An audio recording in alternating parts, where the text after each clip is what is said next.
कांवड़ यात्रा के दौरान इंडिया प्लस न्यूज ने हर उस शख्स का चेहरा अपने दर्शकों के सामने लाने का काम किया जो शिव भक्तों की सेवा में लगे हुए थे। लेकिन आज हम मुजफ्फरनगर के फुरकाजी में मौजूद हैं और भारतीय जनता पार्टी के प्रदेश संयोजक व्यापार प्रकोष्ठ के यहाँ पर मौजूद हैं। मुख्य अतिथि के रूप में यहाँ पर पधारे हैं और यहाँ पर जो इन्होंने कांवड़ यात्रा के दौरान सेवा दी है उनका सम्मान समारोह यहाँ पर किया गया है। सर, किस तरह का कार्यक्रम आज यहाँ पे रखा गया और किस तरह का सम्मान समारोह? भारतीय जनता पार्टी व्यापार प्रकोष्ठ मुजफ्फरनगर जिले के द्वारा कांवरियों की लगातार शिविर लगा के सेवा की गई थी और उस शिव भक्तों की जिन ने सेवा की उन सभी मानवों का आज भाजपा व्यापार प्रकोष्ठ मुजफ्फरनगर जिले के द्वारा अभिनंदन समारोह रखा गया।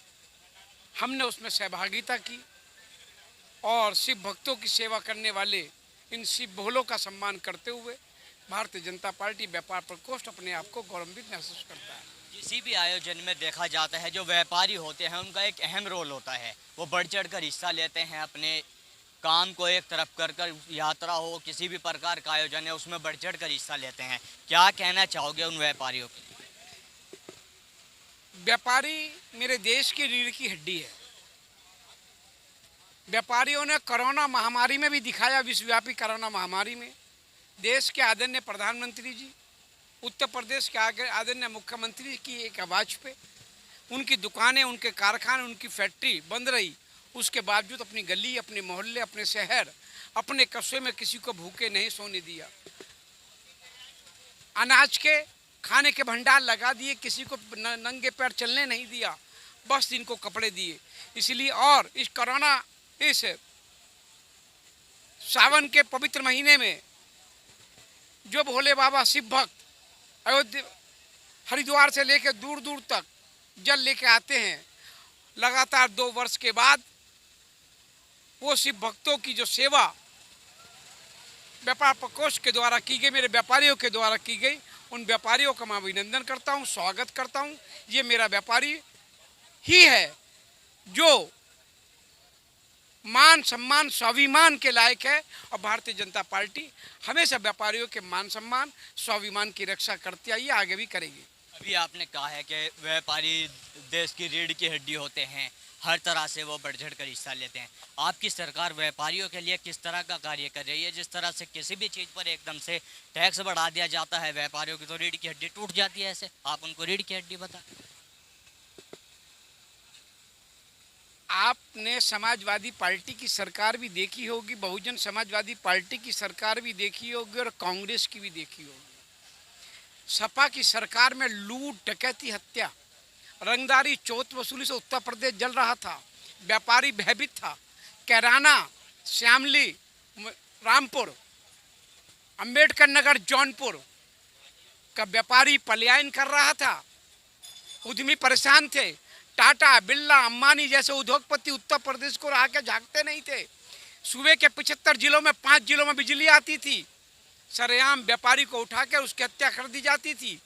और आज उत्तर प्रदेश में राम राज्य है, देश में आदरणीय नरेंद्र मोदी जी, उत्तर प्रदेश में आदरणीय योगी आदित्यनाथ जी की सरकार में व्यापारी अपने आप को सुरक्षित महसूस करता है।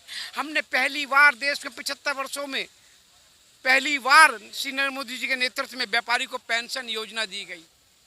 पहली बार उत्तर प्रदेश में व्यापारी को 10 लाख का एक्सीडेंटल बीमा दिया गया। पहली बार देश में नरेंद्र मोदी जी के नेतृत्व में व्यापारी के युवा बच्चों को प्रधानमंत्री मुद्रा बैंक योजना के तहत 36 करोड़ युवाओं को बगैर गारंटी के लोन दिया गया। हमने रोजगार देना सिखाया, हमने स्टार्टअप योजना लागू की, हमने व्यापारियों को, उद्यमियों को 24 घंटे में 50 लाख का बैंक लोन उपलब्ध करा सके वो स्कीम लागू की। कोरोना विश्वव्यापी कोरोना महामारी में 22 लाख करोड़ रुपए का आर्थिक पैकेज हमारी सरकार ने दिया, तो बड़ा हिस्सा हमने व्यापारी लघु उद्यमी को दिया। 3 लाख करोड़ रुपए का आर्थिक पैकेज हमने व्यापारी को दिया। हमारी सरकार व्यापारियों के मान सम्मान स्वाभिमान की रक्षा करती आई है और समाजवादी पार्टी, कांग्रेस, बसपा की सरकार व्यापारी को ठगती आई है, लूटती आई है। इसका जीता जागता सबूत है। व्यापारी समुदाय पहले क्या महसूस करता था और अब पहली बार हमारी 2017 में सरकार बनी तो पहली व्यापारी समिट की 4 लाख करोड़ रुपए का निवेश आया और 5 लाख व्यक्तियों को रोजगार मिला उत्तर प्रदेश में।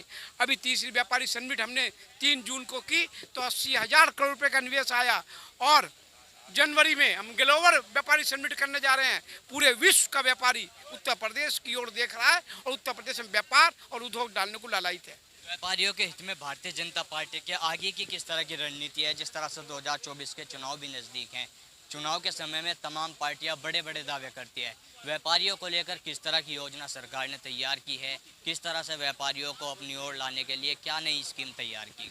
2022 के चुनाव में 137 घोषणाएं हमने अपने संकल्प पत्र में की थी। पहले बजट में 97 घोषणाएं हमने पूरी कर दी। मेरे मित्रों, बाकियों की जब सरकारें बनती थी घोषणाएं करते थे, कागजों में लिप्त हो जाती थी और 5 साल बीत जाते थे। अभी तो 5 साल बाकी हैं और 97 घोषणाएं कर दी। मैं फिर कह रहा हूँ, व्यापारियों के मान सम्मान स्वाभिमान के साथ अगर कोई पार्टी खड़ी तो वो भारतीय जनता पार्टी खड़ी।